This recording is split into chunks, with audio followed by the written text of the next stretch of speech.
The words didn't make sense at first. We bought you a one-way ticket to a nursing home. It was Father's Day. The dining table was set like it was supposed to be a celebration. Cheap balloons, a store-bought cake, 2 Hallmark cards still in their envelopes. My son Evan said it while pouring himself more coffee, as if he were announcing the weather. My daughter Megan sat beside him, her smile tight, practiced. The brochure they slid across the table had cheerful colors, staged photographs of old men in rocking chairs, and the words Maple Grove Assisted Living in a cheerful serif font. For a moment I thought they were joking. A cruel joke, maybe, but a joke all the same. Except they weren't laughing. Megan pushed the envelope closer. "Dad, it's for your own good," she said softly. I looked down at the pamphlet, then at their expectant faces, and I knew it wasn't a joke. It was a plan. I didn't argue. I didn't shout. Instead, I leaned back in my chair and let the silence fill the room. Evan rushed to explain peace of mind, professional care, safety. He used those words like armor. Megan chimed in with lines about how the house was too much for me, how I shouldn't be carrying all this alone. I listened, nodding slowly, giving them nothing. They thought silence meant surrender. They mistook restraint for weakness. The truth was, I had seen this coming. Small signs, each one easy to excuse on its own. Megan had been asking pointed questions about the deed, about utilities, about future planning. Evan had started spending longer hours in my study, claiming the Wi-Fi was stronger there. Once, I found one of my bank statements resting on top of the recycling bin, folded differently than I'd left it. My doctor's appointments had somehow become a topic of family debate, as though my health was no longer mine to manage. And now here it was, the culmination. My children, on Father's Day, handing me a ticket to my own erasure. I picked up the brochure, studied it carefully. My fingers didn't shake. The edges cut into my palm as I folded it in half, then again until it was a small square. "I see," I said quietly, setting it down beside the untouched cake. I excused myself, walked to the den, and closed the door. On the desk sat the landline telephone, heavy, old-fashioned. I dialed 10 digits I knew by heart. Numbers you don't forget. The voice on the other end answered after one ring. Calm, steady, professional.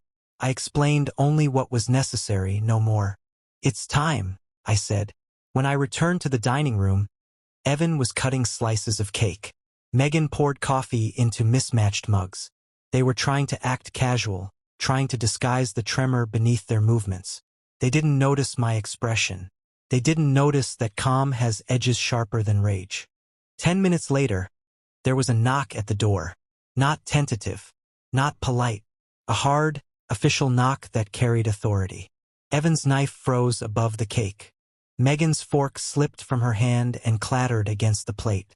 I rose slowly, walked to the front door, and opened it. 2 officers stood on the porch. Their uniforms were crisp, their faces unreadable.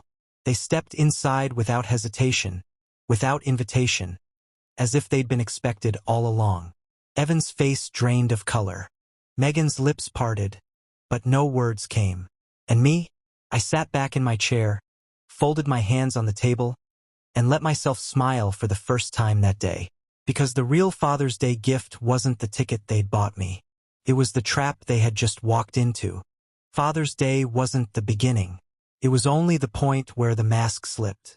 Looking back, I can trace the cracks weeks before, maybe months, though at the time I forced myself not to dwell on them. That's the curse of age. You start telling yourself that oddities are nothing more than forgetfulness. But it wasn't forgetfulness. It was intrusion. The first sign came with the mail. I've always been meticulous about it. Bills stacked by due date, bank statements filed by month, insurance notices tucked into their proper folder in the old oak cabinet. That cabinet had been Maria's idea. She said organization was a shield against chaos. After she passed, I kept it as she left it. But one morning in April, I opened the drawer and found my last 2 statements missing. Not misplaced. Gone. I asked Megan if she'd seen them. She looked up from her phone, blinked as though I'd asked her about a language she didn't speak. "Why would I?" she said, her voice tight. I let it drop, but the next day they reappeared, tucked into the wrong folder, bent as though handled carelessly. Then there was Evan. He'd been between jobs, again, and suddenly found excuses to linger in my study. He said the Wi-Fi signal was stronger there, though he was really scrolling through his phone more often than typing on his laptop. Once, I walked in unexpectedly and caught him shutting one of my desk drawers. He laughed it off, made some excuse about looking for a pen. But his laughter was the brittle kind, the kind that breaks if you push against it. Little things piled up. Megan asked about my blood pressure medication, how often I refilled it, whether I'd considered getting one of those weekly pill organizers so it would be easier for everyone. Everyone. Not me. Evan casually mentioned that maybe the house was too much space for one man. He said it while standing in the garage, studying the boxes stacked neatly along the wall like a man assessing square footage. At dinner one evening, Megan brought up Maple Grove. Not directly. Just a story about a friend's grandmother who'd moved there and absolutely loved it. Her tone was too casual, her eyes too watchful. I stirred my stew and changed the subject, but I felt the temperature of the room shift. You tell yourself family doesn't plot. You tell yourself children don't circle their father like vultures waiting for a stumble. But I've lived long enough to know better. The night that cemented it for me was in May. I'd gone to bed early, restless, unable to settle. Around midnight, I woke to voices. The walls in this house carry sound if you know where to listen. I lay still, eyes open, heart pounding, and heard Evan's low murmur in the kitchen. Megan's voice replied, sharper, whispering words I strained to catch. He just needs to sign. Make it look like his idea. Silence. Then Evan again, hushed, urgent. Before summer. I stayed awake until dawn, staring at the ceiling, my hands clasped across my chest like I was already laid out in a coffin. From that night on, I stopped dismissing the signs. I started documenting instead. Maria used to tell me I had two strengths: patience and memory. Both came from years at the plant where one mistake could cost a hand, or worse. I used them now. I noted where papers were moved, when doors clicked shut at odd hours, when Megan's eyes flicked to the safe in the basement like a thief measuring distance. Still, suspicion without proof is just paranoia. That's why I called Daniel Morris. Daniel and I had served together 50 years ago, two scared kids in a jungle half a world away. These days he worked quietly in private investigations. He owed me more than one favor. When I explained, he didn't laugh. He just said, "I'll get you what you need." A week later, he handed me a small black device no larger than a matchbox. "Motion activated," he said. "Battery lasts a month. Point it at whatever you don't trust." That night, while Evan and Megan were out shopping, I placed it in the study, aimed at my desk. Another I tucked above the basement stairs. Its I trained on the safe. And then I waited. Father's Day wasn't a surprise. It was confirmation. So when they finally pushed the brochure across the table, I wasn't blindsided. I wasn't broken. I was ready. What they didn't know was that every move they had made was already recorded, already time-stamped, already safe. What they didn't know was that Father's Day wasn't their chance to put me away. It was my chance to end the game. The knock came sharp, deliberate, no nonsense. Not the sound of neighbors or salesmen. It was the sound of authority. Evan froze, knife still hovering over the half-cut cake. Megan's fork clattered against porcelain and stayed there, abandoned in frosting. I rose slowly, deliberately, like a man with nothing to fear. My knees ached as they always did, but I let the weight of my steps echo on the wood floor. I opened the door, and there they were. Two officers, uniforms pressed, eyes steady. "Mr. Harlan?" the taller one asked. I nodded. "That's me." They stepped inside without waiting for an invitation. Megan inhaled sharply. Evan opened his mouth, then shut it again, his jaw twitching. The shorter officer glanced around the room, at the untouched presents, the cake, the smiling photograph of Maria still hanging above the mantel. His expression didn't change, but I could tell he'd seen everything he needed to. "Sir," the tall officer said, "we received a call regarding suspected coercion involving property and elder care. The word coercion landed like a dropped stone in the silence. Evan shifted in his seat. Megan's hand crept toward the envelope on the table, as though she could make it vanish if she held it tightly enough. I eased myself back into my chair, folded my hands neatly in front of me. "Yes," I said calmly. "That's correct." Evan exploded first. "This is ridiculous." His voice cracked. Too loud. Too desperate. We were just trying to help him. He's confused. He doesn't. Confused. I repeated softly, eyes fixed on him. My voice wasn't raised, but it cut cleaner than a shout. Megan tried to recover. "Dad, Quiet," I said, and she fell silent. She'd heard that tone before, long ago, when she was still a child. Some tones don't fade. The officers let the silence hang. They were trained for this, trained to let truth leak out in the gaps where panic lives. And panic was already etched into the lines of my children's faces. "Sir," the shorter officer said, "do you have documentation of what you're alleging?" I slid open the drawer beside me. The folder was already waiting. Inside were copies of my last 2 bank statements, creased and bent from someone else's hands. Photos of the desk drawer left ajar. A still frame Daniel had printed for me from the hidden camera. Megan kneeling at the safe, her fingers brushing the dial as if coaxing it to reveal its secret. I spread them neatly across the table, one by one, letting each image linger in the silence. Megan's face drained of color. Evan clenched his fists, but he didn't speak. The taller officer glanced at the evidence, then back at them. His expression never changed, but his silence was damning. I leaned back, breathing steady. "I didn't call you here for an arrest. Not yet. I called because I wanted you to see, to witness." "Witness what?" Evan snapped, his voice rising again. I turned my head slowly, locking eyes with him. "That I am not confused. That I know exactly what's happening in my own house. And that if you push one step further, it won't be Maple Grove you're sending me to. It'll be a courtroom you're walking into." The shorter officer closed the folder, slid it back toward me. "We'll file a report, sir.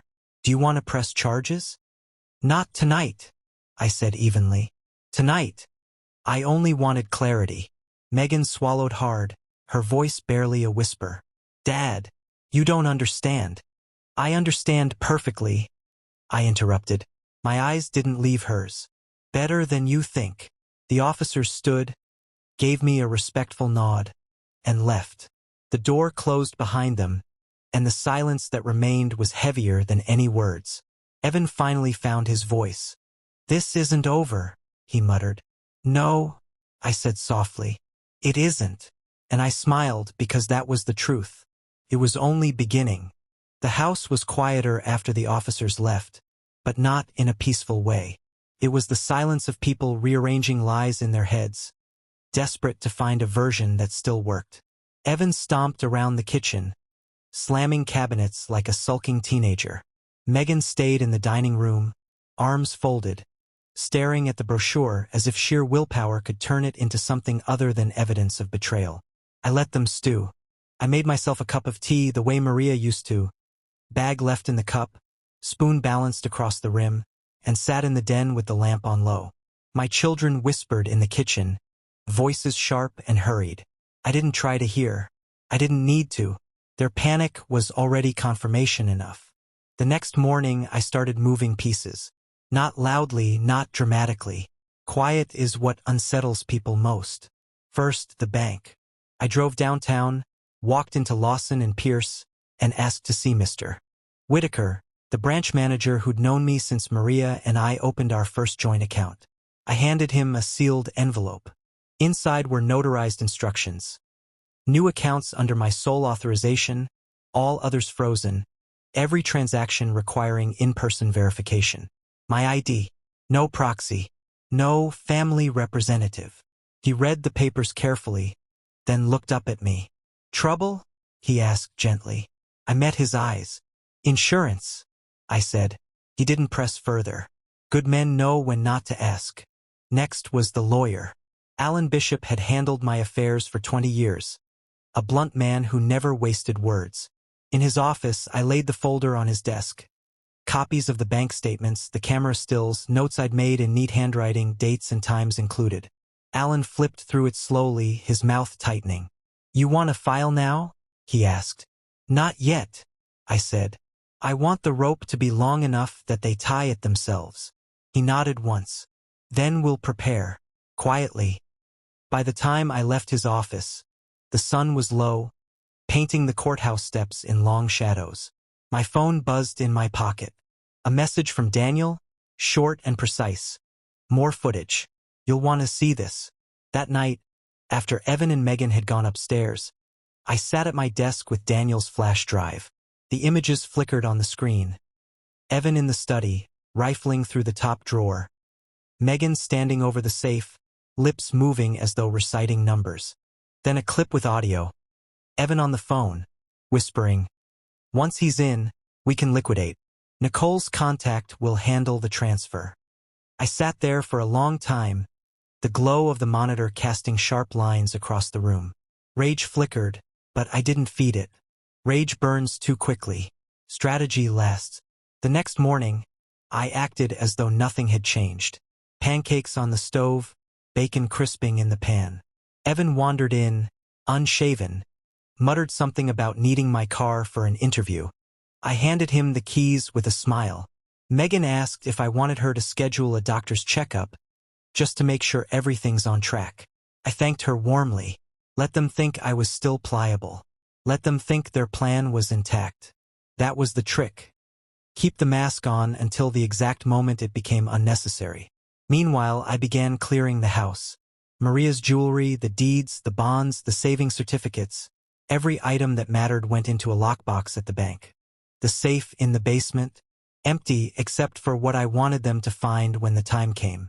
A stack of counterfeit statements, prepared by Alan's paralegal, realistic enough to fool anyone who wasn't trained. A single sheet of paper with 3 words in block letters. "I see you." By the end of the week, the stage was set. They thought they were circling me, but every step they took was into a snare I had already placed. On Friday night, I sat in the living room, reading an old book Maria loved, when I heard the floorboards creak upstairs. Evan's steps, heavier than Megan's.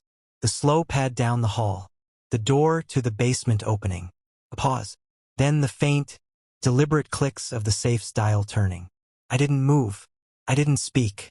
I just turned a page, my face calm, my hands steady, because this was no longer about defending myself. It was about letting them discover exactly how much I already knew. The sound of the dial was faint but unmistakable. The basement carried noise like a drum. Each click vibrated through the pipes and into the floorboards under my chair.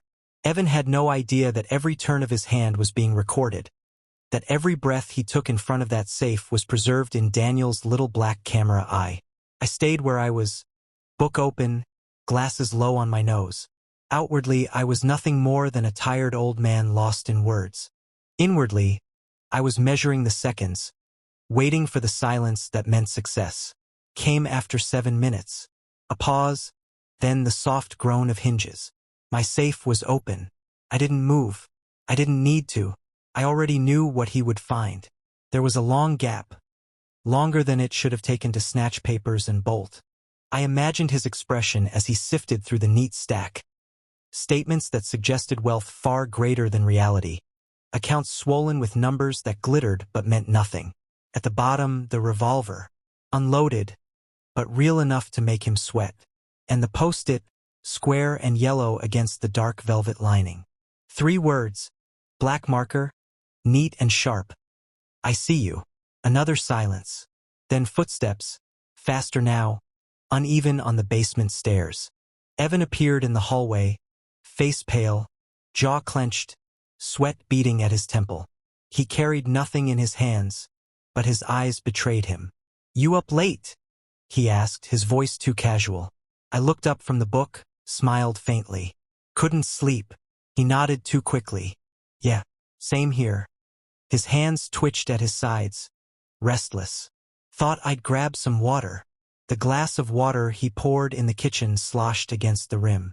He didn't drink it. He just held it, staring into the sink as though answers might swirl there if he looked long enough. When Megan came down the next morning, I watched the way his eyes darted to her, then away. She asked something simple about the mail. He barely answered. Guilt doesn't speak clearly. It stammers. Later, I checked the safe. Everything was in place exactly as I had arranged it. Even the post-it was untouched. That was telling. He hadn't dared move it, hadn't dared risk showing his hand. By noon, he was pacing the backyard on his phone. The wind carried his voice through the screen door. I saw it, I swear, fake or not, there's money there, he doesn't know what he's doing. But the note? Yeah, I don't know. Maybe he suspects. No, I didn't take anything. Not yet. Not yet. That night, I lingered in the hallway after lights went out. From behind their door came hushed voices. Megan's sharper, tense. If he knows, we need to back off. Evan's reply, low and insistent. It's already open. He's old. He won't fight it. Just a matter of time. I returned to my room, closed the door softly, and wrote it down in the notebook I kept by my bed. Date, time, exact words. Evidence. Maria used to say the strongest walls aren't built from brick, but from details. The next morning, I cooked breakfast like always. Megan set the table, eyes puffy from lack of sleep. Evan joined us last, movements jerky, unnatural. He tried to smile, cracked halfway. Sleep well? I asked. He hesitated.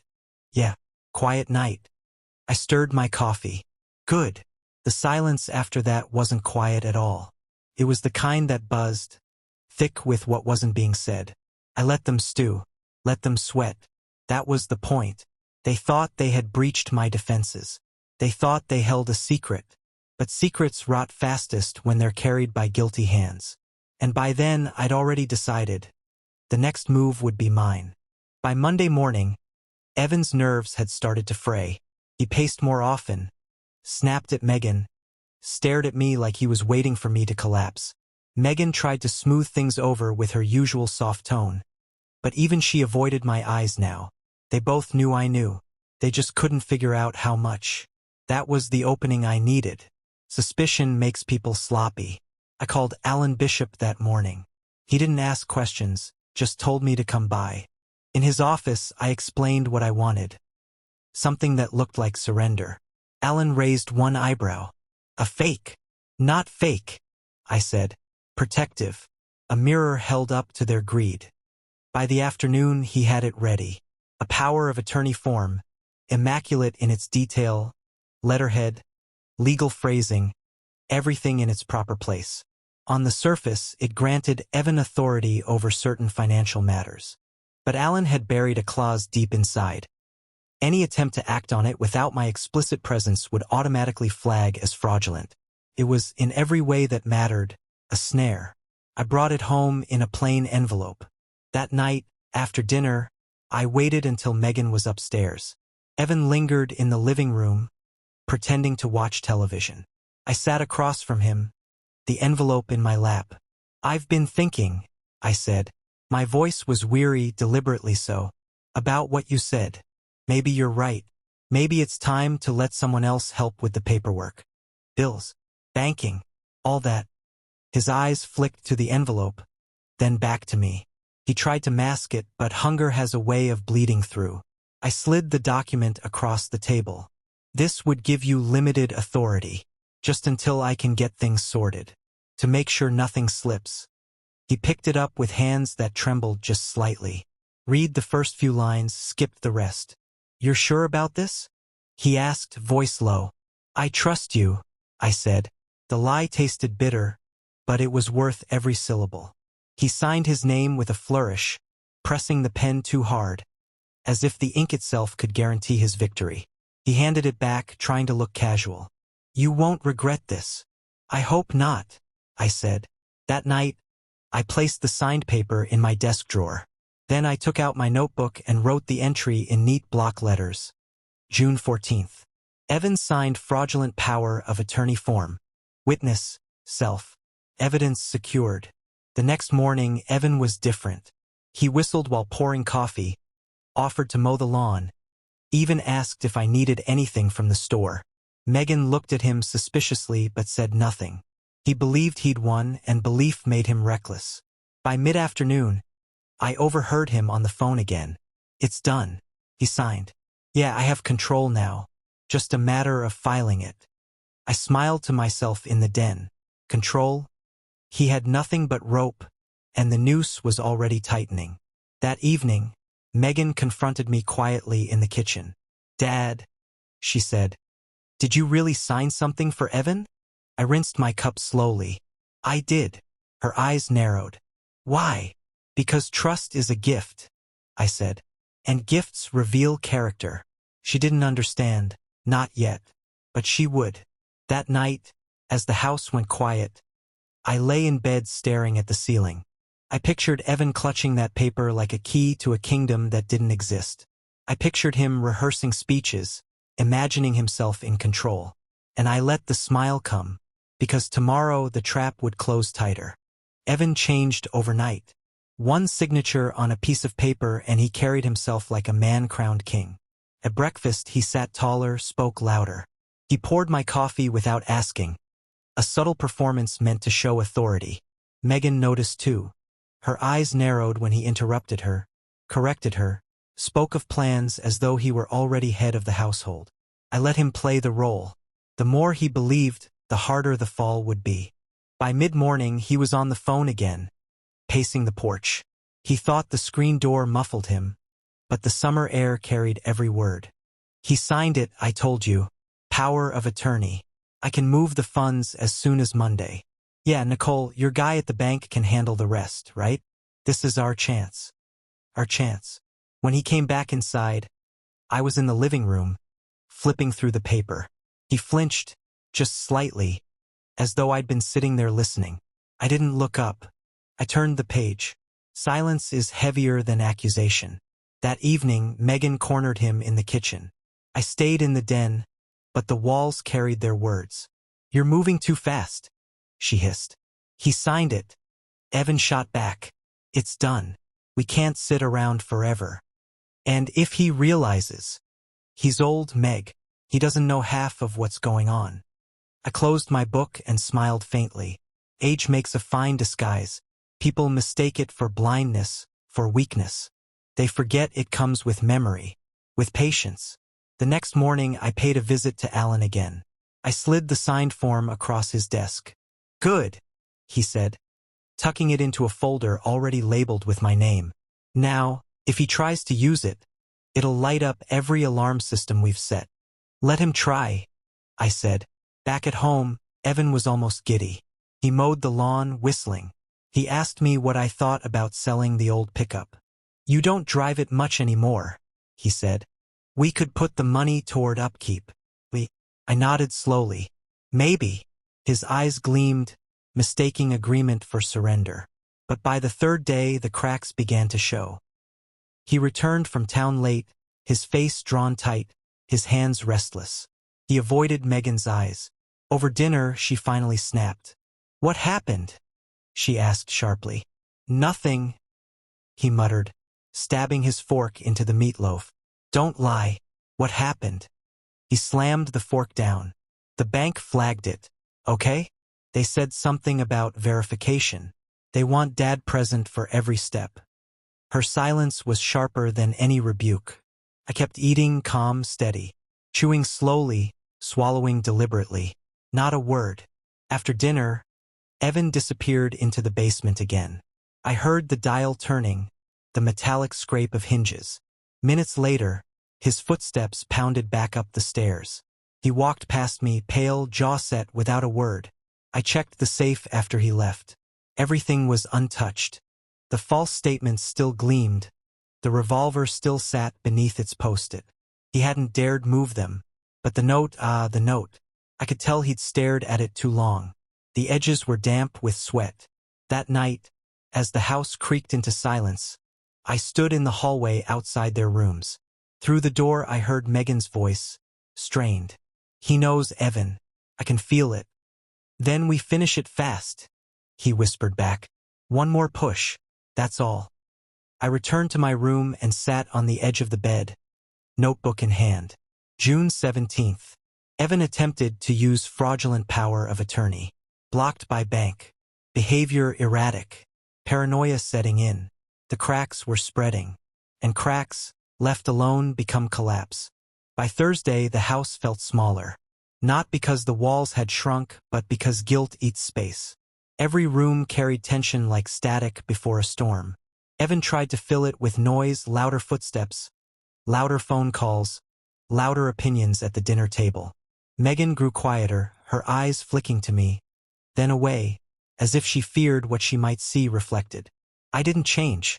Same breakfast at 7, same walk around the block, same evening tea in Maria's porcelain cup. Predictability is unsettling to those who expect confrontation. They wanted shouting. They wanted weakness. Instead, I gave them routine. Friday morning, I called Alan. "It's time," I said. That afternoon, a courier delivered a plain white envelope. I placed it unopened on the coffee table where Evan couldn't miss it. When he came in from the porch, sweat still on his brow from pacing, his eyes locked onto it immediately. "What's that?" he asked. "Something for you," I said. My voice was calm, almost gentle. He hesitated before tearing it open. His eyes scanned the first lines. The color drained from his face. A cease and desist letter, drafted by Alan, citing fraudulent intent. Evidence documented. Authorities notified. Formal. Legal. Irrefutable. Megan came in halfway through his reading. "What is it?"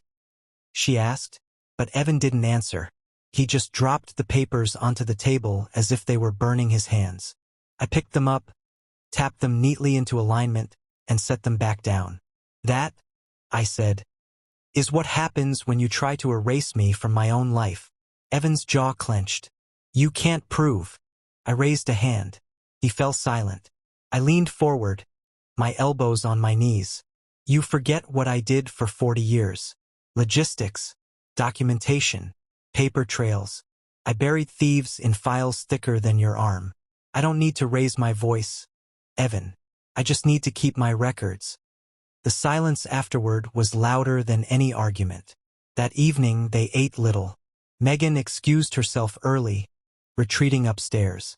Evan lingered, restless, glancing at me as though searching for weakness. I gave him none. Later that night, I heard him in the basement again. The dial turned, the safe opened, the faint creak of hinges. He stayed down there longer this time. When he finally emerged, his steps were uneven, his breathing sharp. He didn't notice me in the armchair by the window, the lamp casting just enough light to make the shadow stretch. "You find what you were looking for?" I asked quietly. He froze, didn't answer, just kept walking, his back stiff, until the guest room door closed behind him. The next morning, I acted as though nothing had happened. Made pancakes, brewed coffee, left the newspaper folded neatly on the counter. But every move they made after that was cautious, paranoid. They whispered more. They avoided me more. I wanted them afraid. Afraid people rush. And rushed people leave evidence. By noon, I had it. Evan on the porch, voice low, phone pressed tight to his ear. "It's falling apart. He's got lawyers, he's got papers, I don't know what to do. No, I can't just walk away. There's too much at stake. Nicole, listen, he left me no choice. It's either him or us. Either him or us." I didn't interrupt. I didn't confront. I just wrote the words down, time-stamped them, filed them with the rest. Because by then, the net was already around him. And soon it would tighten. Saturday morning broke heavy with heat. The air hung thick, pressing down like a hand on the back of the neck. I moved slowly through my routine, coffee, eggs, the crossword Maria used to do while I read the paper. Evan was already awake, jittery, his phone buzzing every few minutes. Megan hovered near the sink, quiet, eyes red-rimmed from sleeplessness. It was time. I set the folded letter, the cease and desist Alan had prepared, back on the table where it had sat the day before. But this time I added a second folder beside it. Larger, heavier, a compilation of everything. Bank statements, photographs from Daniel's cameras, transcripts of phone calls Alan's assistant had cleaned up from the recordings. Every date, every word, Every step they'd taken catalogued in neat order. Evan eyed the folder like a starving man stares at a locked pantry. He didn't touch it. Megan did. She slid it toward herself, flipped it open, and began to read. With each page, her breath shortened. Her eyes darted from the papers to me and back again. "Dad?" she whispered. I said nothing. Evan snatched the folder from her, rifled through the pages. His face twisted. Anger, disbelief, fear all braided together. He slammed it shut and shoved it back across the table. "This is entrapment," he hissed. "You can't just—" "Entrapment?" I repeated softly, leaning forward. "That's what you call it? Breaking into my study, rifling through my safe, trying to file forged power of attorney documents, calling your girlfriend's banker to set up transfers in my name. That's not entrapment, Evan. That's theft. And worse than theft, betrayal." The word hung there like smoke. Megan shook her head, her voice small. "Dad, we just wanted to make sure you were taken care of. We didn't mean—" I slammed my hand against the table. Not loud, not wild, just sharp enough to make them both flinch. "Stop lying." The room went still. Even the refrigerator's hum seemed to fade. I opened the folder again, pulled out a single photograph and slid it across to Evan. Him in the basement, bent over the safe, sweat shining on his forehead. Behind him, taped to the inside of the door, the yellow post-it. "I see you." His eyes widened. He didn't touch the photo. "You knew," he whispered. "I've always known," I said. Megan buried her face in her hands. Evan looked around wildly, as though some escape might appear if he searched hard enough. "This doesn't prove anything," he muttered. "You can't." "I don't need to prove anything to you," I cut in. My voice was quiet, level, colder than the steel inside that safe. "I only need to prove it to the people who matter. And as of last night, every copy of this evidence has been delivered to my lawyer, to my bank, and to the county registrar. If anything happens to me, if I disappear, if my account so much as twitch, all of it goes straight to the police. Automatically." Evan slumped back, color draining from his face. Megan sobbed quietly into her hands. "You thought you could bury me?" I said, my voice steady. "On Father's Day, no less. You thought I was weak. But you forgot where you came from. You forgot the man who built this house from overtime shifts and busted knuckles. You forgot the man your mother trusted to keep her safe even when cancer was eating her alive. And you forgot—" I leaned in, my eyes burning into Evan's. "That patience is not weakness. It's a weapon." Evan swallowed hard. His bravado had collapsed, leaving nothing but a boy caught in the act, naked and small. The silence stretched. Finally, I stood, gathered the papers back into the folder, and tucked it under my arm. "You will pack your things," I said. "Both of you, today. You will leave this house and you will not come back. If you fight that, if you so much as cross the threshold again, I press charges. And trust me, with what I have here, the charges will stick." Megan nodded through tears. Evan opened his mouth, closed it, opened it again, but no words came. I didn't wait for answers. I walked to the den, placed the folder back in the locked drawer, and sat in my chair with Maria's photo beside me. My hands shook only slightly. It was done. The collapse had begun, and they knew it. The only thing left was the final cut. They didn't speak to me that night. Evan stayed locked in the guest room. Megan cried quietly in the kitchen until the early hours, her sobs drifting through the vents like whispers of a funeral that hadn't been announced yet. I slept. Not deeply, not peacefully, but enough. Enough to wake at dawn, make coffee, butter toast, and sit at the table with the morning light pouring in through the curtains Maria had sewn herself. At 7, I knocked once on the guest room door. "You've had your night," I said. "Pack your things. You're leaving." Silence. Then movement. Drawers sliding, zippers rasping.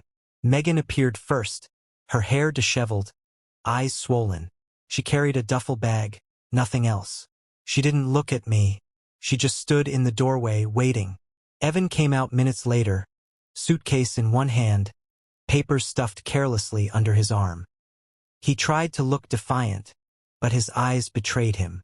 He had the look of a man cornered, a man who thought he still had a card to play, but wasn't sure if it was worth the gamble. "You can't just kick us out," he said. I sipped my coffee. "I already have." He glanced at Megan, then back at me. "We're your children." I let the words hang. Once they would have meant something. Once they would have been enough to soften me. But not after what they'd tried to do. Not after Father's Day. "You stopped being children when you started treating me like prey," I said. Megan let out a soft sob. Evan clenched his jaw, shifted his weight like he might argue, might push. I leaned back in my chair, folded my arms, and let my eyes rest on him until he looked away. "Go," I said simply. They moved toward the door, slow, hesitant, like condemned prisoners walking toward the gallows. Evan muttered under his breath. Something about ungrateful old men, about how I couldn't live alone forever. I didn't respond. At the doorway, I stopped them. "One more thing." They turned. I opened the folder and pulled out the copy of the power of attorney form Evan had signed. His signature, bold and eager, gleamed in blue ink. I held it up between two fingers. "This," I said, "is the rope you made for yourself. One wrong step, one phone call to the wrong person, and this goes straight to the DA's office." Evan's face went white. "I won't hesitate," I continued. "Don't test me. Don't call me. Don't even whisper my name in the direction of another banker or lawyer. Because if you do, this paper will bury you." Neither of them spoke. "Now get out." They walked down the porch steps without another word. Evan's shoulders were stiff, Megan's were shaking. The car door slammed, the engine coughed to life, and then they were gone. I sat alone in the quiet house, the sound of their departure fading into nothing. The air felt lighter, though not clean. Betrayal leaves a residue that no broom can sweep away. I didn't cry. I didn't rage. I didn't even feel relief. What I felt was stillness. The kind of stillness that comes after a storm when the branches are broken and the ground is soaked. But the sky is finally, mercifully clear. On the table, the brochure for Maple Grove still lay where they had placed it days before. I picked it up, folded it carefully, and slid it into the trash. Then I returned to my chair in the den, set Maria's photograph back on the armrest, and looked at her smile. "It's done," I whispered, and that was all.